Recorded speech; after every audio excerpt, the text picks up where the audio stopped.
Beleza. Vê lá, pessoal, tudo bem? A gente vai ver agora chuva ácida e problemas ambientais. Olha bem, quando a gente fala de problemas ambientais, não tem como a gente não cair em um assunto que tu tem certeza absoluta que vai estar na tua prova no final do ano. Olha, aquecimento global, chuva ácida, buraco na camada de ozônio, morte de corais. Esses temas, pessoal, são muito importantes em provas de vestibular, principalmente porque eles vêm sempre atrelados à química geral. Então, olha bem, a temperatura média do planeta Terra é em torno de 15 graus Celsius, tá? Em Marte, pessoal, que o pessoal quer viver em Marte, né? O tempo lá, a temperatura é menos 53 graus Celsius a média. Ou seja, totalmente inviável, né? Mas por que tem essa diferença tão grande entre a temperatura aqui no planeta Terra e a temperatura lá em Marte? Pessoal, a temperatura média confortável da Terra, ela é uma decorrência do efeito estufa. Efeito estufa, ele é necessário para a vida. Ele é um fenômeno natural. Ele permite a existência de vida na Terra. O problema não é o efeito estufa. O efeito que está sendo que exagerado devido à emissão de alguns gases. O efeito estufa, pessoal, é o quê? Você tem os raios chegando, né, os raios, por exemplo, raios solares, bate na superfície da Terra, parte dele vai ser absorvido e parte volta. Essa parte que volta para a atmosfera bate, por exemplo, nas nuvens, nos gases e volta de novo para a Terra, aumentando a temperatura, mantendo tudo bem. Mas como essa camada gasosa, devido a gases poluentes como o CO2, o metano que sai do pum da vaca, esses gases, eles aumentam de tal tamanho que aí grande parte dos gases voltam, ficam batendo e voltando, aí é um excesso do efeito estufa. Veja, os gases são uma barreira à radiação infravermelha, tá? Ela bloqueada, ela se espalha e aquece o ambiente. Cerca de 30% da radiação refletida na Terra volta para o espaço. Aí a luz solar, ela é responsável pelo aquecimento da superfície da Terra. Aí, pessoal, não esquece, os principais gases estufas naturais são dióxido de carbono e vapor d'água. Se não tivesse efeito estufa, a temperatura da Terra era tudo de menos 20 graus. Então, olha aqui o mecanismo do efeito estufa. Esse videozinho vai ser bem legal. O efeito estufa é um fenômeno natural que mantém a temperatura da Terra acima da que seria na ausência de atmosfera, permitindo assim que ocorra a vida da forma como a conhecemos. Se não houvesse o efeito estufa, a temperatura média da Terra seria de menos 18 graus, ao invés dos 15 graus que temos hoje. Para entender como funciona, pense em um ônibus parado, com os vidros fechados e sob a luz do sol. Os raios que chegam do sol passam pelos vidros e, ao atingirem a superfície interna do ônibus, se transformam em calor, na forma de radiação infravermelha. A radiação infravermelha tem dificuldade de atravessar os vidros do ônibus e, com isso, fica presa no interior do veículo, causando seu aquecimento. O mesmo ocorre com a atmosfera da Terra, onde alguns gases funcionam como o vidro do ônibus, deixando que a radiação do Sol entre e se transforme em calor, mas impedindo que esse calor, na forma de radiação infravermelha, volte para o espaço. A radiação infravermelha é capturada pelos gases estufa que se aquecem e aumentam a temperatura do ar.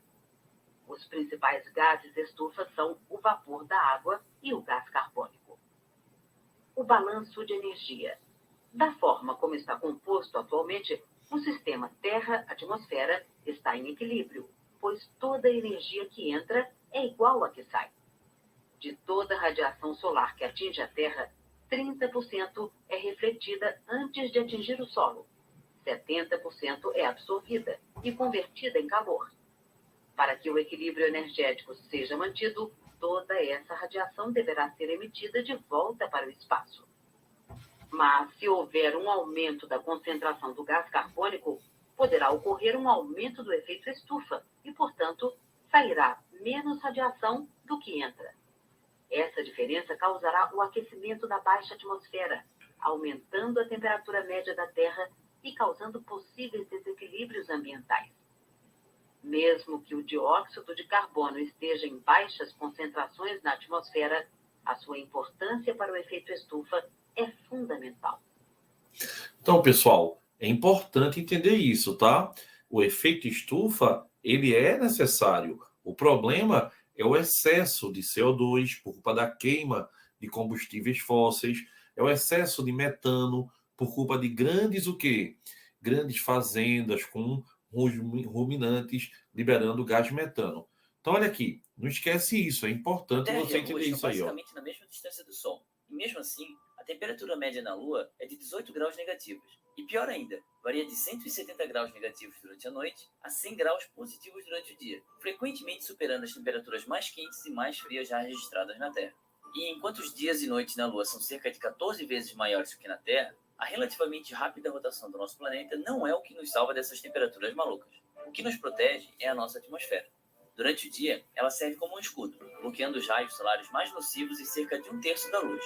Ao mesmo tempo, ela retém radiação infravermelha, também conhecido como calor, que irradia para fora da nossa superfície aquecida pelo Sol, evitando que a gente congele durante a noite.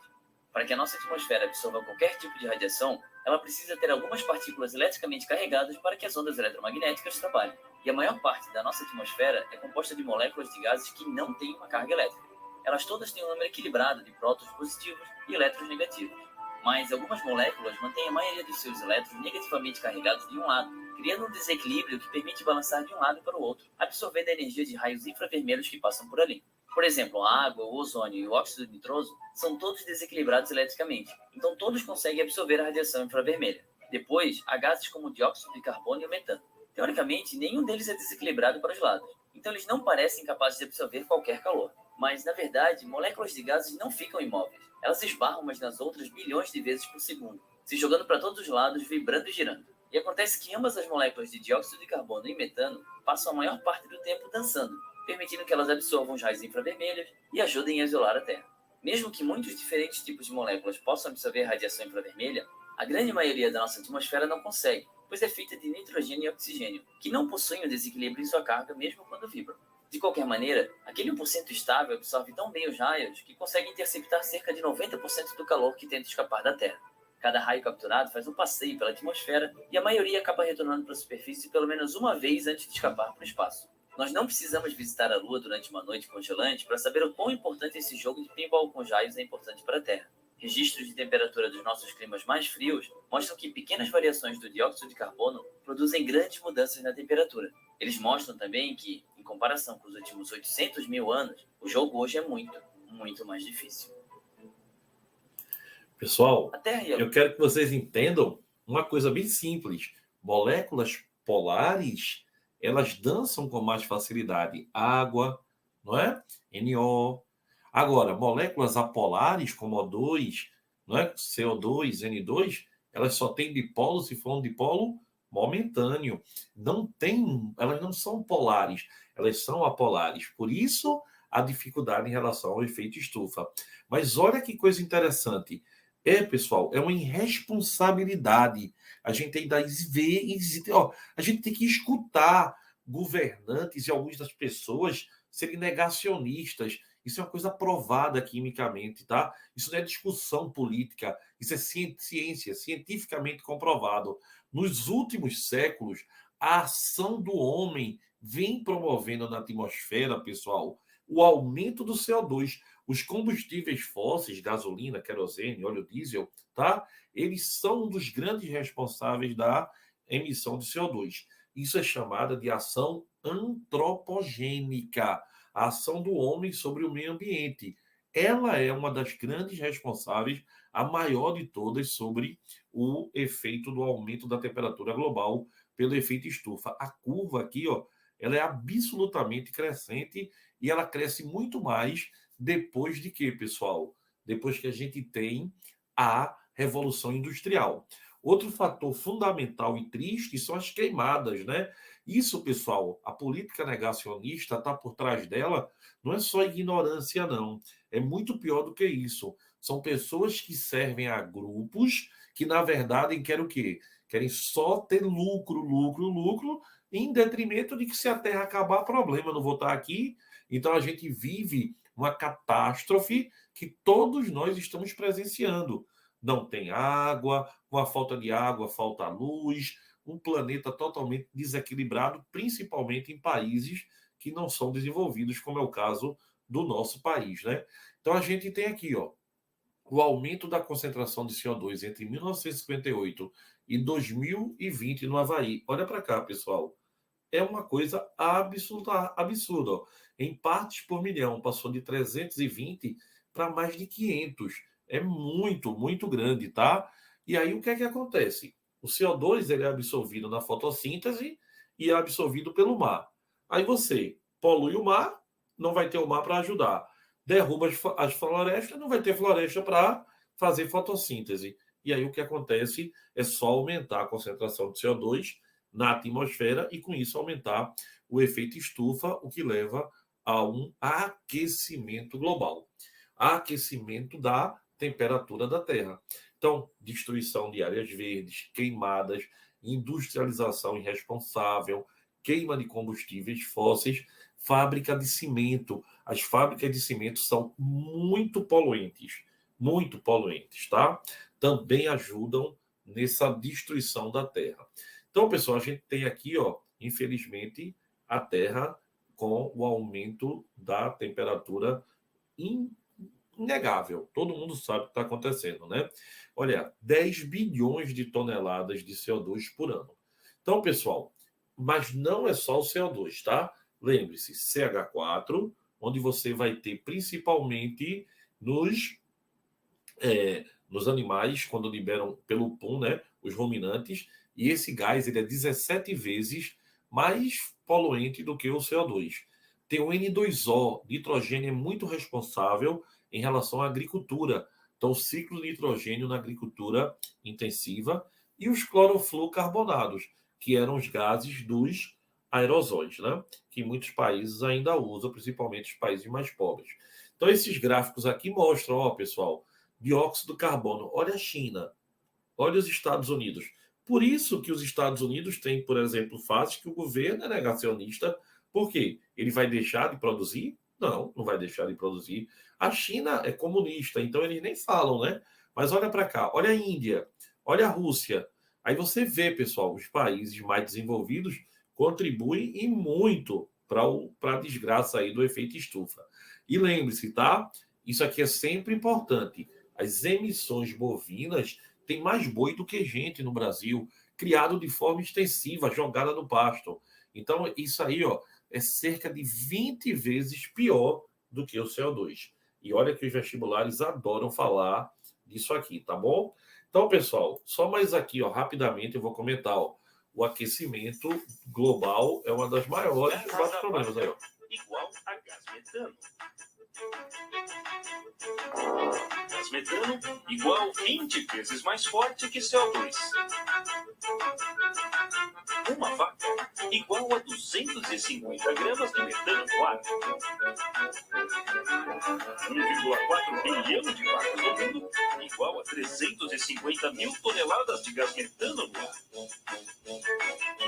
350 mil toneladas de gás metano igual a 50 milhões de carros poluentes. Saldo: 16% das emissões de gases de estufa na atmosfera vem do pum da vaca.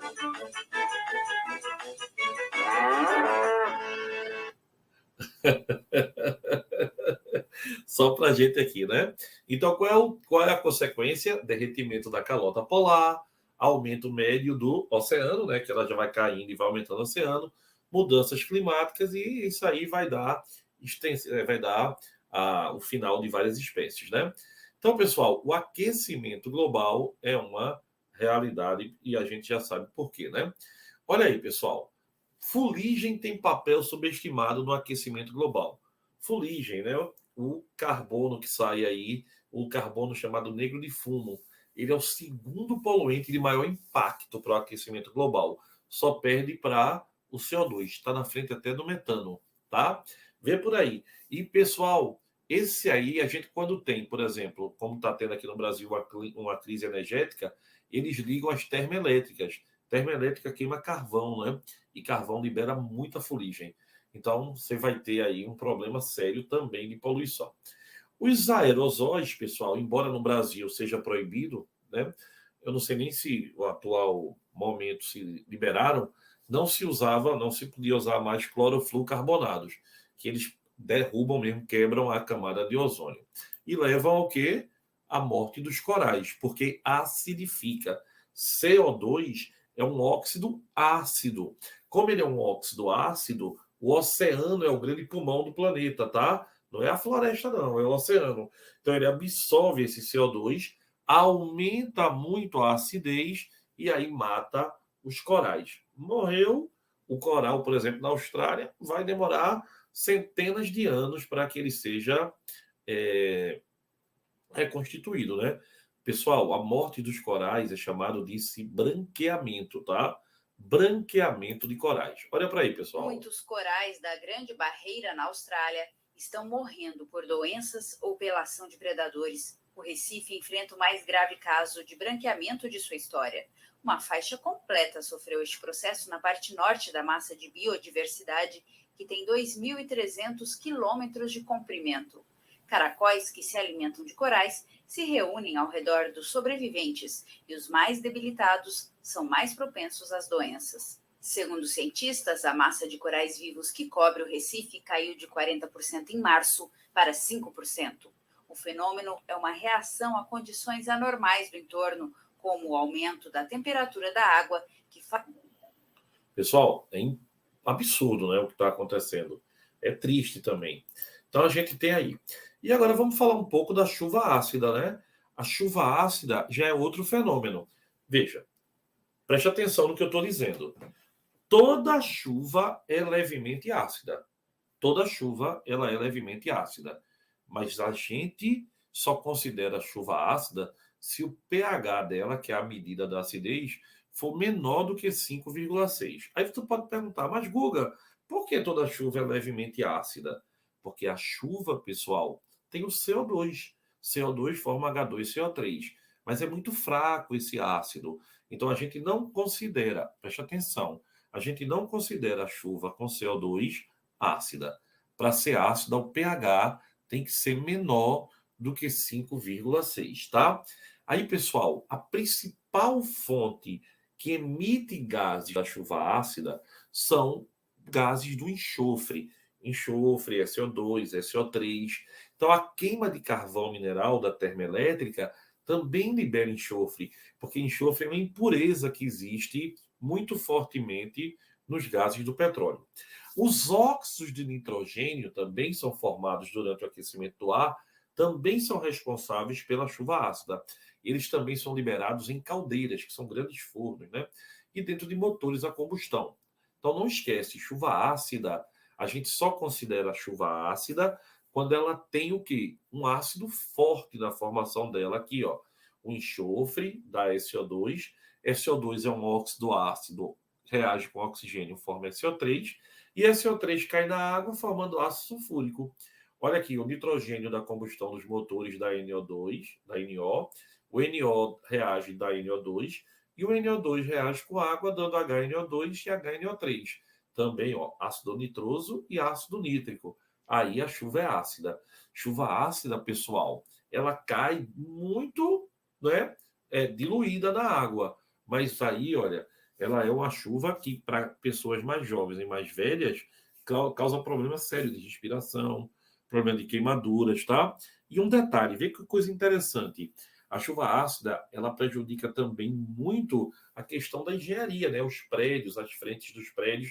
E pior do que isso, pessoal, obras históricas também são desgastadas, como pirâmides do Egito, Coliseu, ou então aqui no Brasil, igrejas centenárias. Agora, lembre-se, só tem chuva ácida, Gustavo, se tiver poluição. Pronto, esse é o melhor momento. Não. Existe chuva ácida em ambientes despoluídos. Por quê? Porque no ar tem nitrogênio e oxigênio.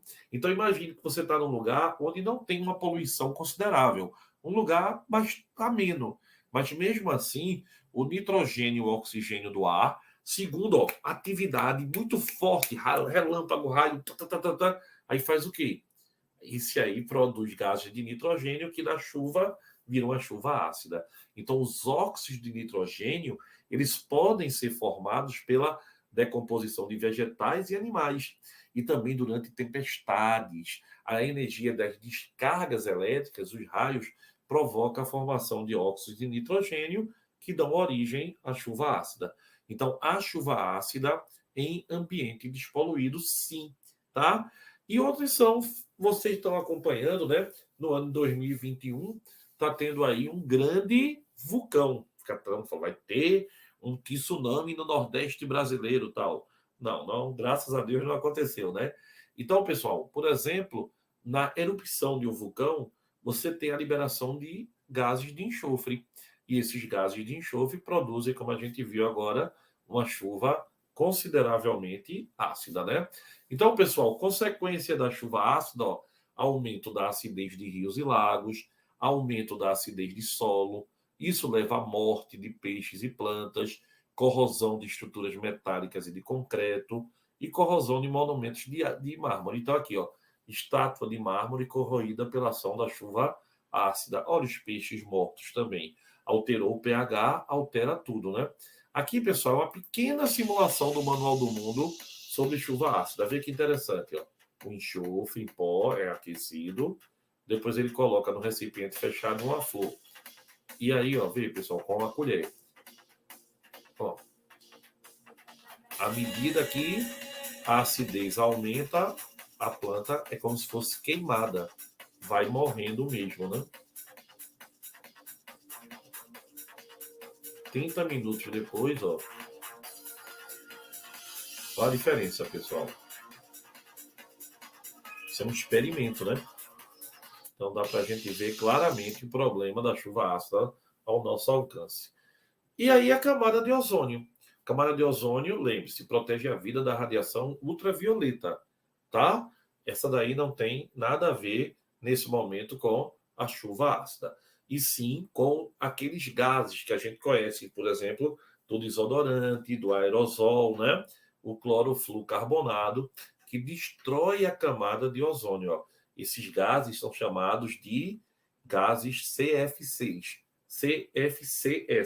CFC, clorofluorcarbonato. Esses gases, eles liberam cloro, o cloro reage com o ozônio, transformando o ozônio em oxigênio. Quebra a camada de ozônio. Então, o que a gente vai ter aqui? A gente vai ter a destruição da camada de ozônio. Deixa eu voltar aqui a reação. Aqui, o O3 vira o O2, a destruição da camada de ozônio que protege a Terra da radiação ultravioleta. É proibido esse uso, tá? Então, pessoal, não esquece, esses efeitos são fundamentais que a gente acabou de ver aí. Aqui é só para você lembrar, né? Troposfera, depois tem a estratosfera, a mesosfera e a termosfera. A camada de ozônio está aqui na estratosfera, nos protegendo da radiação ultravioleta.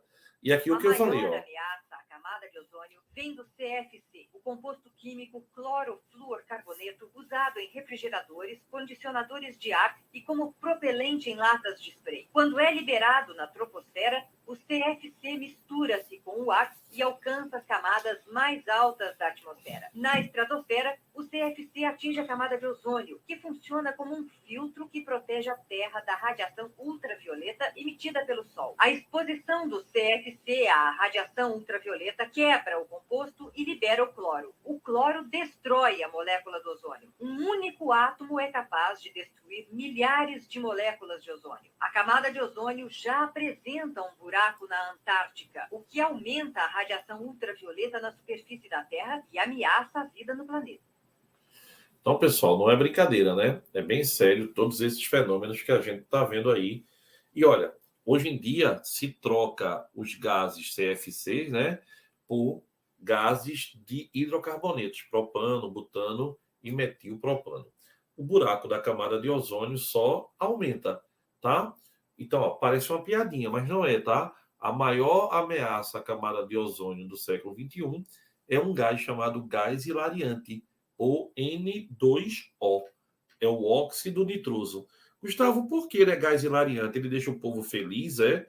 Não, é porque ele dá contrações musculares que parece que a pessoa está tendo uma crise de riso, mas não, está tendo mesmo é uma bronca, tá? Então, fica ligado nisso que é importante. Olha aí, pessoal.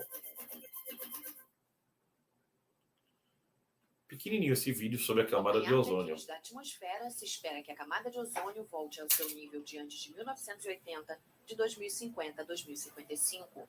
O ozônio é uma molécula composta por 3 átomos de oxigênio. Tem papel fundamental, pois absorve e previne a maior parte da radiação do Sol de chegar à Terra. Sem ela não existiriam plantas, animais e até mesmo seres humanos. Esse sistema de defesa natural, encontrado na estratosfera a cerca de 15 quilômetros da Terra, é regularmente atacado nas regiões polares, em parte por gases utilizados em refrigerantes e aerosóis. Temperaturas extremamente baixas são a principal causa da destruição do ozônio. O vapor d'água e as moléculas de ácido nítrico se condensam e formam nuvens nas camadas baixas da estratosfera. Nessas nuvens se formam as moléculas do cloro que destrói o ozônio. Desde os anos 60, o ozônio diminuiu cerca de 70% na Antártica e o buraco na camada de ozônio chegou a 25 milhões de quilômetros quadrados em 2011. Tradicionalmente, a camada diminuiria na primavera até dezembro, mas hoje esse ciclo continua durante o verão do hemisfério sul, em fevereiro. Então temos que ficar bem ligados nisso.